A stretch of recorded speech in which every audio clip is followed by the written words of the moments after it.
1947 August ମାସ 15 ତାରିଖ ଦିନ ଭାରତ ସ୍ୱାଧୀନତା ହାସଲ କଲା।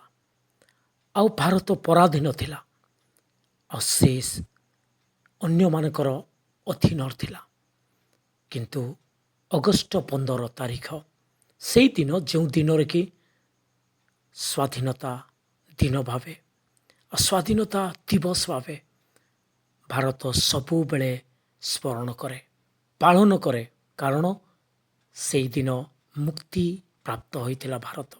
ସେଇଦିନ ଅନ୍ୟର ଅଧୀନରୁ, ସେ ଅନ୍ୟର ଅଧୀନରେ ପରାଧୀନ ଅବସ୍ଥା ଥିଲା, ଆଉ ସେଇଦିନ ମୁକ୍ତିପ୍ରାପ୍ତ ହୋଇଥିଲା ଭାରତ। ଆଉ ସେଇଦିନ ହିଁ ସ୍ୱାଧୀନତା ହାସଲ କରିଥିଲା।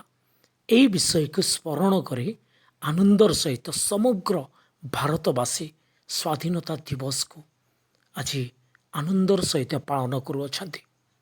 ହଁ ପ୍ରିୟମାନେ, ଏହି ସମ୍ବନ୍ଧରେ ତ ଆମେ ଜ୍ଞାତ, କିନ୍ତୁ ଆମେ ନିଜ ନିଜକୁ ଯଦି ଚିନ୍ତା କରିବା, ଆଜି ଆମ ଦେଶ ମୁକ୍ତି ଲାଭ କରିଛି, କିନ୍ତୁ ଆମମାନଙ୍କର ବ୍ୟକ୍ତିଗତ ଆତ୍ମିକ ଜୀବନ ବିଷୟରେ ଯଦି ଚିନ୍ତା କରିବା, ତାହେଲେ ଆମମାନଙ୍କର ମୁକ୍ତି ପ୍ରାପ୍ତ ହୋଇଅଛି କି? ଆମମାନେ ପାପରୁ ମୁକ୍ତିପ୍ରାପ୍ତ ହୋଇଅଛୁ କି? ଆମମାନଙ୍କର ସେ ମୁକ୍ତିର ଦିନକୁ ଆମେ ଆଜି ଖୋଜି ପାଇଅଛୁ କି? ଆମମାନେ ପ୍ରକୃତ ଆନନ୍ଦ ପାଇପାରିଅଛୁ କି? ଆମମାନଙ୍କ ଜୀବନରେ ପରିତ୍ରାଣ ପ୍ରାପ୍ତ ହୋଇଅଛି କି? କିଏ ଆମମାନଙ୍କୁ ମୁକ୍ତି ସାଧନ କରିବ? କିଏ ଆମମାନଙ୍କୁ ମୁକ୍ତି ପ୍ରଦାନ କରିବ? ଆମ ଜୀବନରେ ଆମମାନଙ୍କର ଆତ୍ମା କି ପ୍ରକାର ଉଦ୍ଧାର ହେବ?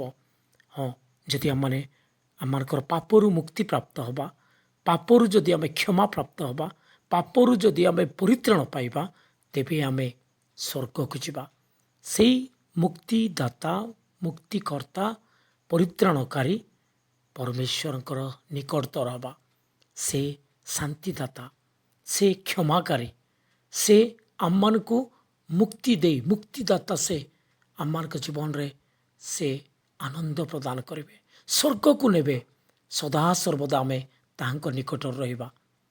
ଆଉ ସେଇ ବିଷୟ କେବେ ଆମେ ଚିନ୍ତା କରିଅଛୁ କି? ଆସୁ ଆମମାନଙ୍କର ଚିନ୍ତାକୁ କେନ୍ଦ୍ରୀଭୂତ କରିବା ସେହି ଉଦ୍ଧାରକର୍ତ୍ତା, ମୁକ୍ତିଦାତାଙ୍କ ଆଡ଼କୁ।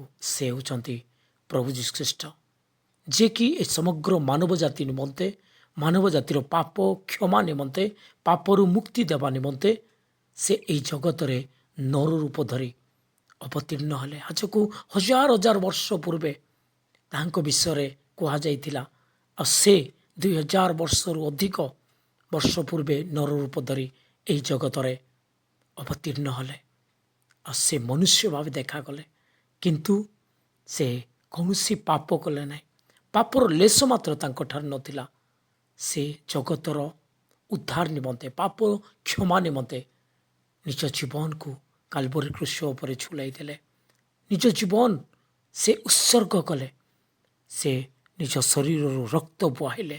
ସେହି ରକ୍ତ ସମସ୍ତ ମାନବ ଜାତି ନିମନ୍ତେ, ସମସ୍ତ ପାପରୁ ସେମାନଙ୍କୁ ଧୋଇ ପରିଷ୍କୃତ କରିବ।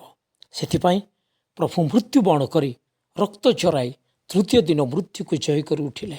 ଏକମାତ୍ର ଜୀବିତ ପରମେଶ୍ୱର ପ୍ରଭୁ, ସେ ହିଁ ଆପଣଙ୍କୁ ଆଉ ମୋତେ ପାପରୁ କ୍ଷମା କରି, ପାପରୁ ପରିତ୍ରାଣ ଦେଇ, ପାପରୁ ମୁକ୍ତି ଦେଇ ଆମମାନଙ୍କୁ ସ୍ୱର୍ଗର ଅଧିକାର କରିବେ।